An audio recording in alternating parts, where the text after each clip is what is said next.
గణేష్ బాబు గారు. ధన్యవాదాలు అధ్యక్ష. ఏదైతే మంత్రి గారి సమాధానం ఉందో 4 కోట్లు పెండింగ్లో ఉన్న అండర్ కన్స్ట్రక్షన్లో ఉన్న బిల్డింగ్లకి 4 కోట్లు శాంక్షన్ ఇచ్చామన్నారు. ధన్యవాదాలు అధ్యక్ష. 4 కోట్లు అయితే సరిపోవు అధ్యక్ష. ఎందుకంటే ఒక్క మన జిల్లాలోనే ఉమ్మడి విశాఖ జిల్లాలోనే తీసుకుంటే రాష్ట్ర వ్యాప్తంగా కాదు 2684 అంగన్వాడీ సెంటర్లు ఉంటే ప్రభుత్వ భవనాలు ఉన్నది 1100 అధ్యక్ష. 1584 సెంటర్లు అద్దె భవనాల్లో రన్ అవుతూ ఉన్నాయి. వాటికి కూడా కనీస వసతి కూడా గత ప్రభుత్వం కలగజేయలేదు అధ్యక్ష.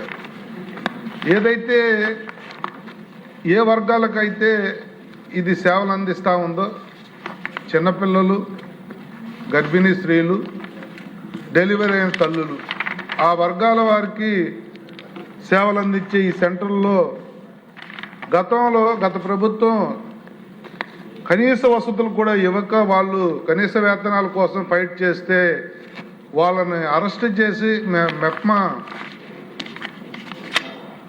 ఎస్మా కింద వాళ్ళని అరెస్ట్ చేసి వాళ్ళని ఇబ్బందులకు గురి చేస్తే ఒక ఎంప్లాయీ కంఫర్ట్గా లేనప్పుడు అది ఆ సెంటర్లకు వచ్చే పిల్లల మీద కానీ తల్లుల మీద కానీ పడే సందర్భం అధ్యక్ష. అనేక ఇబ్బందులు పెట్టి అంగన్వాడీలో పనిచేస్తున్న ఎంప్లాయీస్కి కూడా పింఛన్లు కానీ అమ్మఒడి కానీ ఇళ్ల స్థలాలు కానీ వర్తించకుండా చేసిన పరిస్థితులు అధ్యక్ష.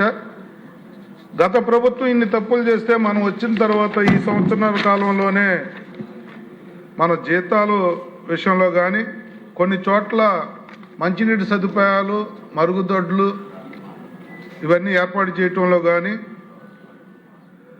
అలాగే 58,204 మంది వర్కర్స్కి స్మార్ట్ ఫోన్లు ఇచ్చి 75 కోట్లు ఖర్చు పెట్టడం కానీ, హాజరు శాతం 70% నుంచి 96% పెంచడం కానీ మనం చేసిన ఘనతలు అధ్యక్ష.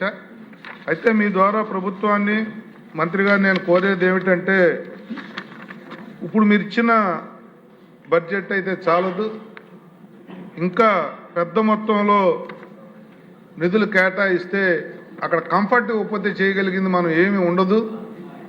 పిల్లలు రాలేదు అనుకుంటా ఉన్నాం, పిల్లలు పెరగాలన్నా తల్లులు రావాలన్నా ఆ సెంటర్లో ఘనంగా నిర్వర్తించాలన్నా కూడా సొంత భవనాలు, ఫెసిలిటీస్ కనీసం ఇంకా లేని అంగన్వాడీ సెంటర్లు ఉన్నాయి అధ్యక్ష. దయచేసి మంత్రి గారిని వీటి మీద దృష్టి పెట్టి త్వరితగతిన వీళ్ళకి ఆ ఫెసిలిటీస్ క్రియేట్ చేయమని చెప్పి మీ ద్వారా కోరుతున్నాను అధ్యక్ష.